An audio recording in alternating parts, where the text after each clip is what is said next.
नमस्कार, मैं साक्षी गुप्ता। आप देख रहे हैं हेलो छतरपुर।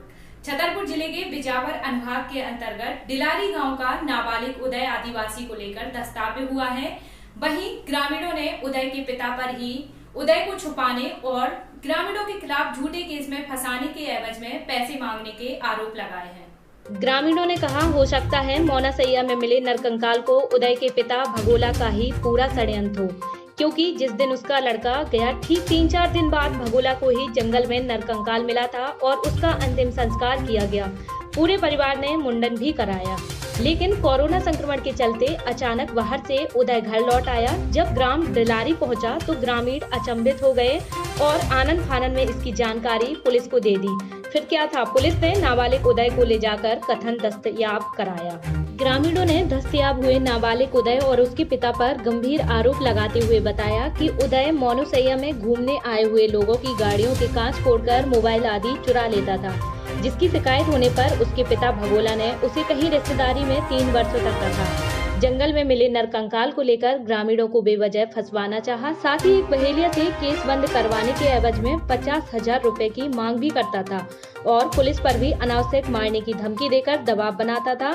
लेकिन जब उदय वापस लौटा तो पूरी सच्चाई सामने आ गई। ग्रामीणों ने आरोप लगाया है, पूरा षड्यंत्र गायब हुए लड़के के पिता भगोला ने रचा है और हो सकता है जंगल में मिले नरकंकाल किसका था, कहां मिला, सारी जानकारी भगोला को ही हो। फिलहाल पुलिस 3 वर्ष बीत जाने के बावजूद भी नरकंकाल किसका था इसका पता नहीं लगा पाई और नाबालिग उदय किसके साथ रहा। पुलिस के लिए यह चुनौती बना नरकंकाल और कई सवाल।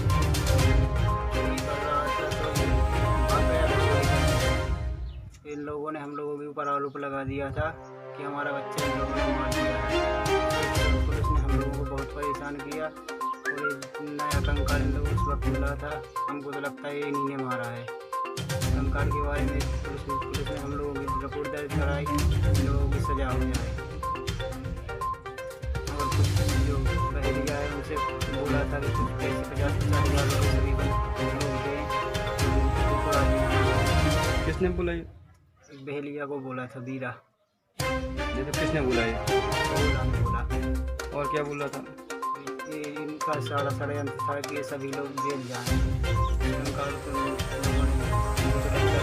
मारा होगा और किसी को पता नहीं है। बेचारे इन्होंने मारा है उसको, तो हम लोगों को फंसाने की पूरी साजिश रचाई जा रही है। ये मोनोसैया में चोरी करता था, जितनी भी गाड़ी जाती थी तो उनका कांच तोड़ के मोबाइल सब ले जाता था। और इसकी जो फुआ है रज्जी, वो ये मोबाइल जाके बेचती थी। ठीक है, उसके बाद जब ये पकड़ा गया तो जिन लोगों के हाथ से छूट के भाग गया घटिया, तो इन लोगों ने फिर इसको बोल कर दिया, घर वालों ने सब। और फिर 4-5 दिन बाद एक लाश ढूंढ ढाड़ के बोले जी हमारे कपड़ा है, हमारा बेल्ट है, बस जूता बस नहीं है, बाकी ये बोले हमारी लाश है, जी हमारा लड़का है। वह बोला ने तो अंतिम संस्कार किया? सब किया इन लोगों ने, अंतिम संस्कार किया, गंजा मुड़िया भी भाई सब करो। फिर इसके बाद बस कलेक्टर साहब आए, उनके पास सुना भी गए कि मतलब हम कुल मिला के हम लोगों को फंसाने का प्रयास था, जबकि हम उस दिन बाजार में थे। ठीक है, नरेंद्र भी नहीं था, इसका लड़का भी जटाशंकर में था, मतलब एक जगह गुफा है वहाँ बैठा था। 3-4 आदमी झूठी लिखवा दी। तो पूछताछ करती रही पुलिस ने? हाँ, पुलिस ने पूछताछ की, 2 दिन थाने में भी रहे। फिर क्या हुआ? फिर उसके बाद बस अब जी कल घूम घाम के पता नहीं कहाँ जो रिश्तेदारी में कौन सी जगह लुकाया, लॉकडाउन के चक्कर में जी आ गया। फिर और इनकी शादी में भी आया था, जब इसकी बहन की शादी में। इसके जो लड़की का पिता है उसने कोई पैसा ही की मांगी? हाँ, बता रहे जी लोग के मतलब बहलियन से मांग करी कि पैसा दे दो 50-50 हज़ार, तो मतलब राजीनामा दे। सबसे की बात है, उदय आदिवासी सनाब भगोला आदिवासी है, दिलारी के रहने वाले जटाशंकर के पास के। उसकी उम्र 13-14 साल रही होगी। ये अचानक बगैर बताए घर से चला गया था। इस संबंध में पुलिस ने 363 का प्रकरण पंजीबद्ध किया था। इसकी तलाश के दौरान ही एक जंगल में नरकंकाल मिला था, तो उसमें इसके पिताजी जो भगोला आदिवासी है उसने कपड़े देखकर पहचाना था कि तो मेरा ही लड़का है। उस बिंदु पर विवेचना हुई और उसका एक कहना था कि साहब इसको मार के कहीं फेंक दिया। पुलिस दोनों बिंदुओं की जांच कर रही थी और उसका मर्ग अलग से कायम है, इसका 363 का अलग से कायम है। अब ये अभी दस्तयाब हुआ है कल चौकी पे आया, परसों के लॉकडाउन की वजह से दिल्ली गुड़गांव से वापस आया है और चौकी पे आया साहब मैं आ गया हूँ। इससे जब पूछताछ की तो इसने अभी होली के पहले भी इसने फोन करके पिताजी से बात की थी, तो पिताजी ने बोला कि तू तो मर गया, तू कौन बोल रहा है, फलाना ढिकाना, गाली गलौज की, तो ये होली भी नहीं आया।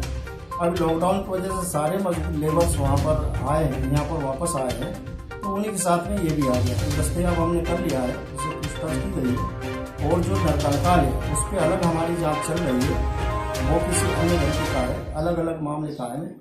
तो सर ये जो नरकंकाल अपन ने इनके सुपुर्द किया गया था, तो इसको क्या उस समय डिसमेंटल कर दिया गया था क्या?